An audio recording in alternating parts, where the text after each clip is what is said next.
This is the before shot of my desk. Ew. Ew. Alan, what are you doing today? I'm sick of all the crap on my desk, so I'm creating a new caddy that I'll put my keyboard on and a whole bunch of my papers and my pens and stuff. Alright, the semi-finalized product here. Isn't it beautiful? So I've got a place for my keyboard here, a place for my mouse down here. I'm not sure how much I love it yet because there's no room for my wrist to rest here, but I can stand up comfortably and work on my keyboard.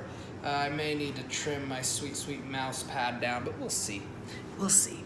Here I've got a spot for my phones. I have two phones. I have a business phone and a home phone, and I like to put them so that I can't see the faces so they don't bother me too much during the day.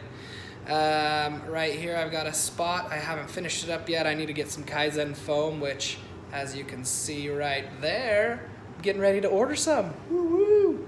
And right here I've got my Pokeokis that I use on a daily basis in the front here. I've got the current job right behind that, the next job up on the list, and then in the back some to-dos, because you know, you always have a little to-do list and those papers have just been scattered all over.